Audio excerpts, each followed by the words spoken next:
Bonsoir, il est 22h sur l'ensemble du réseau synchronisé de Sen Radio.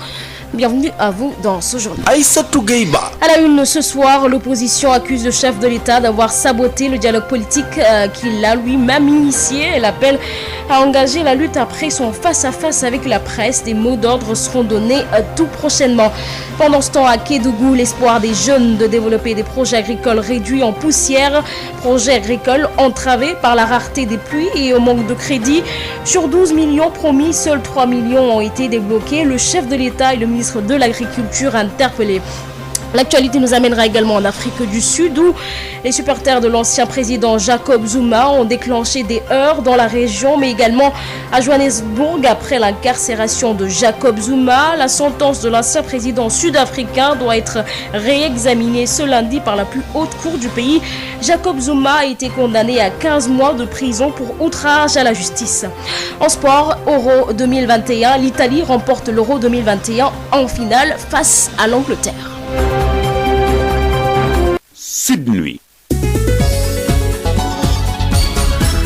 Aïssatou Gueye-Ba. À la présentation, Alassane Ouad assure la mise en onde de ce journal. L'opposition accuse le président Macky Sall d'avoir saboté le dialogue politique qu'il a lui-même initié et appelle à engager la lutte. Selon le porte-parole, des mots d'ordre seront également donnés tout prochainement car en fermant la porte du dialogue, Macky Sall a ouvert celle de la confrontation. Voici Pape Sarr de la LD Debout avec Amadou Moustapha Dia.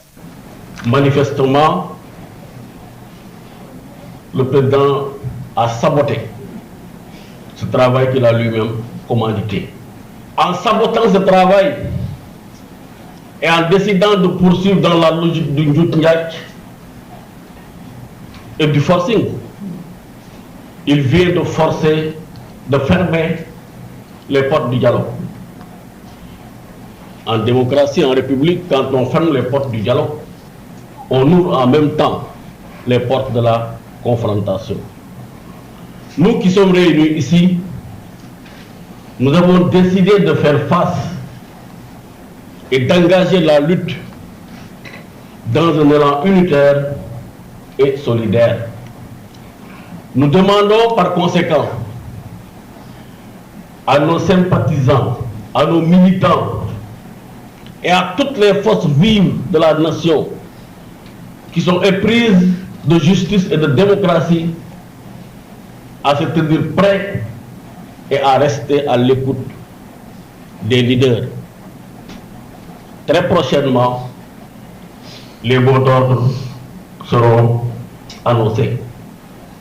Voilà donc la déclaration que j'étais chargé de faire aujourd'hui au nom de tous les leaders du FRN, du CRD, du M2D, Jotna. Mais demain, la loi sera également votée à l'Assemblée nationale en plénière, elle sera présentée. Évidemment, nous n'avons pas d'instruction à nos députés, mais nous les encourageons dans le combat qu'ils ont déjà engagé, en ce que la loi leur donne comme possibilité et comme prérogative. Parlons justement de ce projet de loi portant code électoral qui sera examiné demain par les députés à l'Assemblée nationale. La grande ambition des jeunes de Kédougou de développer des produits agricoles risque d'être entamée par des problèmes liés à la rareté des pluies et au manque de crédit. Ils invitent les pouvoirs publics centraux à les attester, sinon ce sera encore la porte ouverte aux migrations irrégulières et autres activités clandestines d'orpaillage. Boubacar Tamba. Pour les membres du Conseil régional de la jeunesse de Kédougou devenus des adeptes de la revanche du sol sur le sous-sol, l'hivernage commence mal parce que d'abord... Les années passées, vous venez à ce mois-là, toutes les rivières ont coulé. Le fleuve peine à ruisseler et je crois que ça, c'est des questions qu'il faut se poser. La raréfaction des pluies aujourd'hui va saper encore une fois le moral des plus jeunes. Vous cultivez et qu'il n'y ait pas de pluie, forcément, ça va encore démoraliser les jeunes. Ça sera dommage pour la région. Ensuite, ils devront revoir leurs ambitions à la baisse, ajoutera le président Ousmane Mamadou Souma. Nous sommes engagés ces années passées à emblaver plusieurs hectares et la dynamique, elle est là. Aujourd'hui, il faut reconnaître qu'il y a des difficultés. Jusqu'au moment où nous parlons, nous avons demandé des crédits et malheureusement, sur 12 millions de crédits demandés, on n'a que 3 millions. Ça, c'est encore vraiment saper le moral des jeunes. Parce que beaucoup comptent sur nous aujourd'hui pour avoir des intrants. Beaucoup comptent sur nous pour qu'on laboure leur champ. Mais cela ne peut être possible si les moyens ne sont pas à nos dispositions. D'autant plus que l'année dernière, le crédit que nous avons pris, nous l'avons remboursé. Dans ce sillage, on devrait aujourd'hui encore accorder plus de crédit aux jeunes parce que oui, l'ambition est là, la volonté est là, que l'État nous aide à surmonter cela. Et malheureusement, je ne sais pas s'il n'est pas trop tard, mais forcément, il faut qu'on revoie à la baisse vraiment nos intentions de cette année. Alors que ça, ce n'était pas ce que nous souhaitions. Les jeunes ne perdent tout de même pas espoir. Le président de la République aujourd'hui, tout le monde sait qu'il est engagé aujourd'hui dans le développement des activités agricoles. Le ministre de l'Agriculture aussi bien. Le gouverneur de la région de Kédougou, je crois que c'est encore une fois l'occasion pour nous de leur lancer un appel, mais qu'on puisse très rapidement juguler ces problèmes. Boubacar Tamba, Kédougou, Sud FM. Boubacar Tamba, remplacer l'or jaune par l'or vert, c'est le titre d'un vaste projet de restauration de l'environnement dans les nombreux sites dégradés par l'exploitation artisanale de l'or que compte lancer durant ses vacances le Conseil régional de la jeunesse de Kédougou. Ousmane Mamadou Soumaré, son président, répond à Boubacar Tamba. Le Conseil régional de la jeunesse de Kédougou a initié un programme, comme vous l'avez dit, novateur, qui contribuera forcément à restaurer la biodiversité, restaurer les dégâts causés par la coupe de bois, les dégâts causés par l'orpaillage traditionnel, il faut dire les choses comme elles sont, mais aussi les dégâts occasionnés par aujourd'hui cette déforestation accélérée dans la région de Kédougou, qui en même temps a des causes, bien des effets par rapport à la pluviométrie, par rapport au réchauffement climatique, par rapport même à l'environnement de la région de Kédougou. C'est les sites d'orpaillage traditionnels qui sont visés, qui ont été abandonnés, qui aujourd'hui, vu leur aspect, en fait, montrent une certaine désolation, un certain désespoir dans ce lieu, parce que tantôt avait été un lieu où on exploitait de l'or, il y avait cet espoir qui était là. Ils sont partis parce qu'il n'y a plus rien. Alors nous avons voulu maintenant planter de l'or là où l'or a quitté. Et cela, c'est comment nous voulons le faire à travers un arbre. L'or jaune sera remplacé par l'or vert. Et c'est ça l'idée du Conseil régional de la jeunesse. C'est un programme ambitieux, mais nous disons qu'il est réalisable compte tenu du fait que nous avons déjà le cutus de l'autorité régionale qui est le gouverneur de la région de Kédougou. Je me dis que ce programme est bien parti vraiment pour réussir. Mais au-delà de tout, ce sera un programme pour tout le monde. C'est un programme pour l'État du Sénégal, ce sera un programme pour les collectivités territoriales, c'est un programme pour la jeunesse, c'est un programme pour le futur. Alors ce que nous voulons à travers cette dynamique, c'est qu'aujourd'hui, cette région continue à être la région verte du Sénégal, qu'elle continue aujourd'hui à créer cet espoir, à créer l'émulation autour des populations. Parce que oui, c'est une des plus belles régions du Sénégal, nous n'avons pas le droit de la sacrifier. Non pour les générations d'aujourd'hui, mais pour les générations futures. Direction Touba, où la carte sanitaire s'enrichit avec la construction de 3 postes de santé par l'organisation Touba Tchakanam pour un montant de plus de 300 millions de francs CFA. Une initiative bien appréciée par les autorités médicales. La correspondance de Toutissé. L'accroissement rapide de la population de Touba nécessite une multiplication des infrastructures sociales de base. C'est l'avis des spécialistes dont certains ont pris des initiatives pour trouver des solutions. L'organisation Touba Tchakanam a joué sa partition à travers la réalisation de plusieurs infrastructures. Concernant la santé, 3 postes viennent d'être livrés ce week-end. Khadim Diouf est l'administrateur de Touba Tchakanam. Kergol, le poste a été réalisé à coût de 124 millions. Boborel, 128 millions. Darou Khadim, 81 millions. Donc l'ensemble de ces 3 postes tourne autour de 334 millions. On l'a fait pour amoindrir les souffrances des populations, pour les aider à mieux être près des postes de santé. Les responsables de Touba Tchakanam souhaitent par ailleurs leur implication en gestion administrative de ces postes de santé, selon toujours Khadim Diouf. Dans ces zones-là, les populations qui habitent là-bas n'ont pas les moyens. C'est pourquoi Touba Tchakanam souhaite accompagner sur le plan administratif la gestion des postes de santé en leur venant en aide. Parce qu'il peut arriver qu'on poste ait des difficultés sur le plan des médicaments, qu'ils ne disposent plus de recettes pour acheter des médicaments. Pour éviter tous ces genres de difficultés-là, nous souhaitons être impliqués dans la gestion administrative. Le médecin-chef de région de Diourbel, Dr Mamadou Dieng, qui a pris part à la cérémonie d'inauguration, s'est réjoui de l'initiative de Touba Tchakanam qui, selon lui, va faciliter davantage l'accès des populations aux soins de santé. Toutissé Mbaké, Sud FM.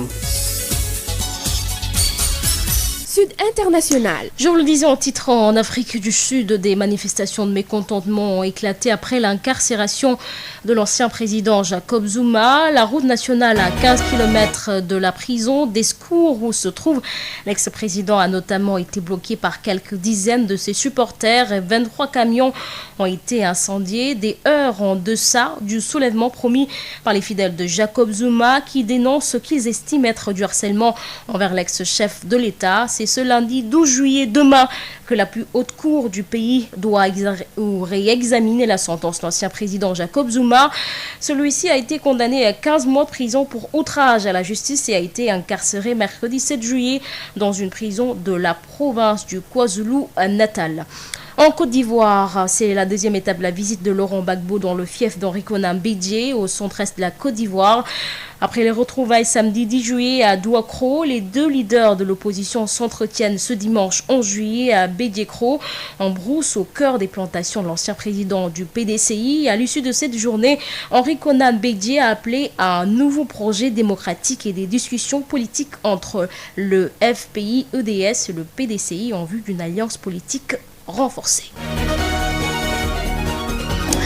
En sport, je vous le disais, en titre, l'équipe d'Italie a remporté le championnat d'Europe des nations de football Euro 2021. Ce 11 juillet à Londres, les Italiens se sont imposés 3 tirs au but à 2, 1-1 après prolongation face à des Anglais qui jouaient à domicile. Et puis, résultat, 24e journée Ligue professionnelle de football jouée au stade Lamine Gueye de Kaolack. Mbour Petite Côte a battu Snaps Excellence par 3-1.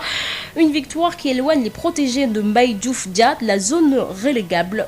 Reportage Mamadou Camara. Mbour Petite Côte a réussi une bonne opération en battant Snaps Excellence par 3-1. C'est Mbour Petite Côte qui a ouvert le score à la 12e minute par Mohamed Diouk. À la 48e minute, Ismaïla Sané remet les pendules à l'heure en égalisant pour Snaps Excellence. À la 70e minute, le même Mohamed Diouk, l'auteur du premier but de Mbour Petite Côte, double la mise pour Mbour Petite Côte. À la 89e minute, Mbour Petite Côte obtient un penalty, lequel penalty qui sera tiré et transformé par Ismaïla Koli. Pour Abdoulaye Diakhaté, un des membres du staff technique de Mbour Petite Côte, cette victoire est venue à son heure. On remercie le bon Dieu de nous avoir donné les 3 points. Bon, on l'avait cru depuis le début du championnat. Et vu notre classement et la situation de l'équipe, Dieu nous a beaucoup aidé à remporter aujourd'hui les 3 points. Avec la détermination aussi. Voilà. Et c'était l'objectif. Mais alhamdulillah, quoi. Et je crois que l'arbitrage, c'était très abordable même. Il n'y avait pas d'erreur d'arbitrage pour moi. Parce que le penalty qu'elle a sifflé, la dame, mais c'est réel. Hein? Presque toutes les équipes ont fait des matchs nuls. Donc la victoire nous propulse encore devant. Parce qu'on serait peut-être aujourd'hui sur le classement 8e ou bien 9e.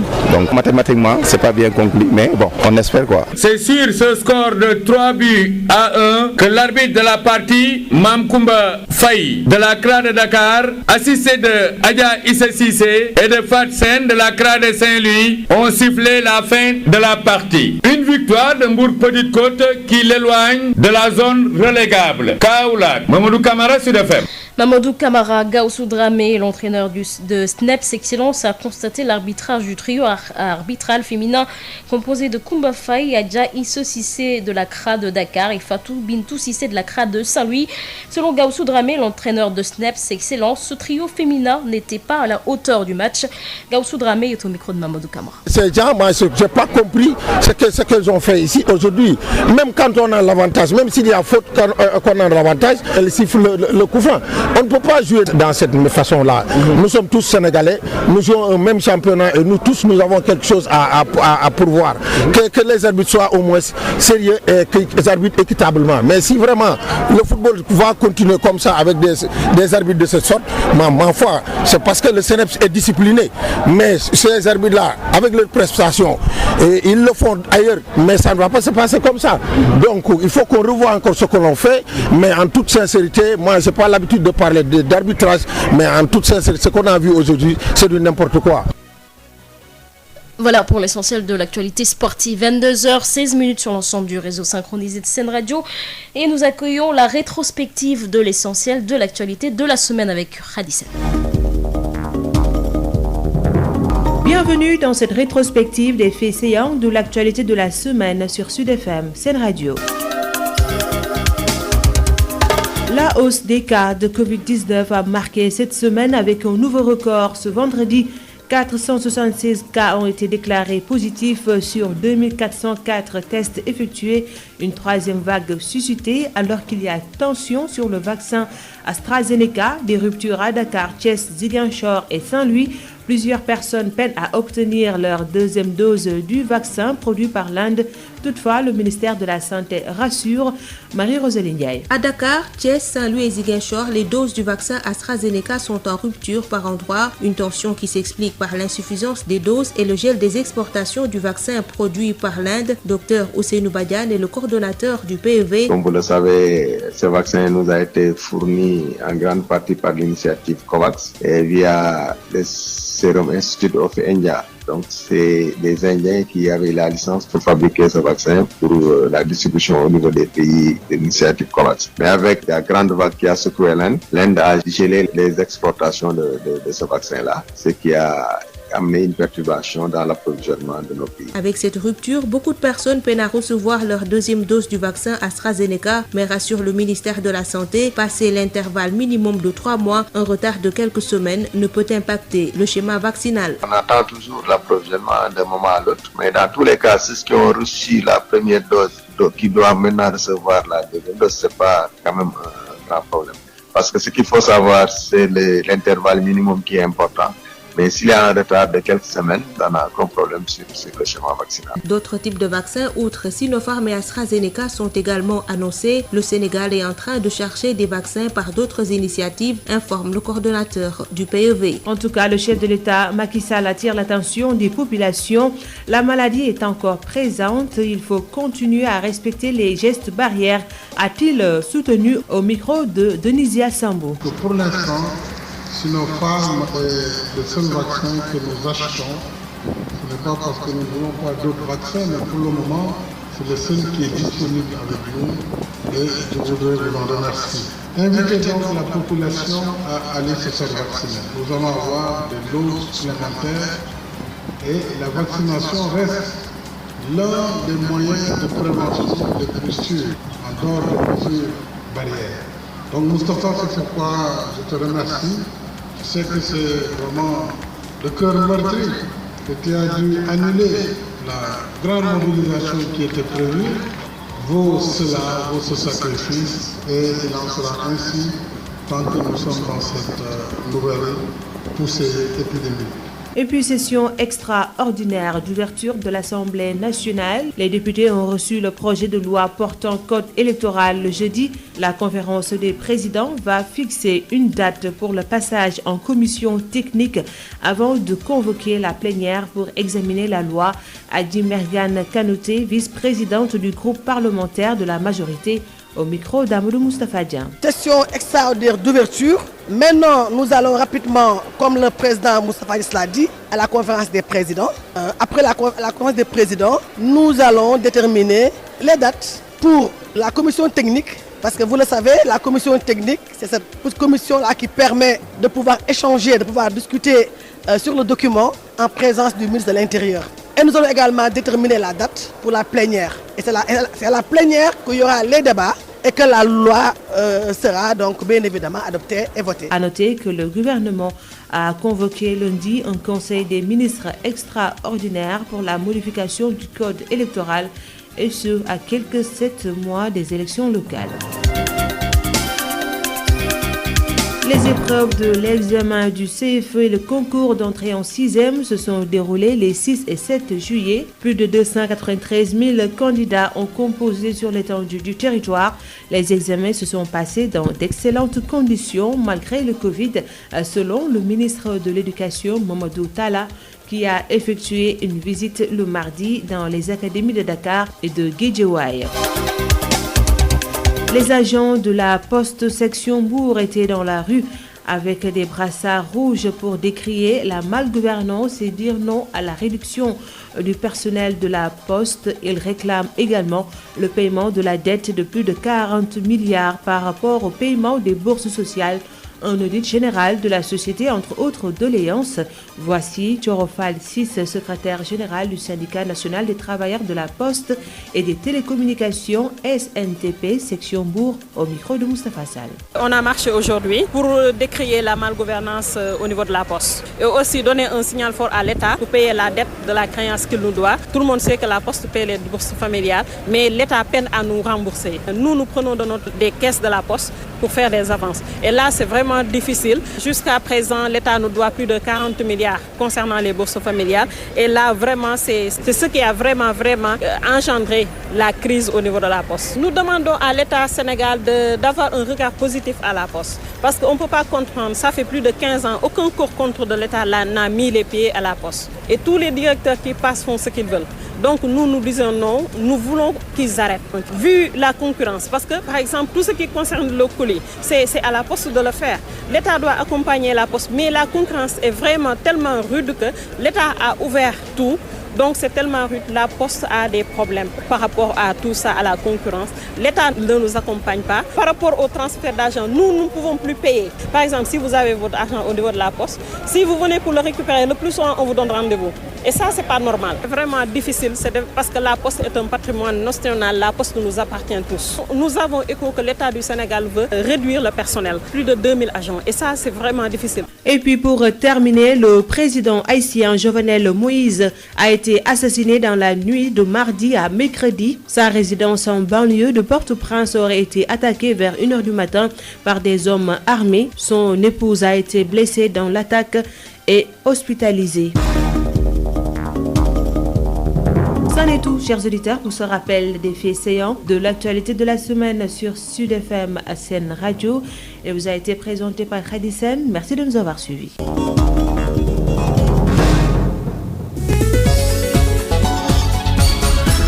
Aïssatou Gueye-Ba.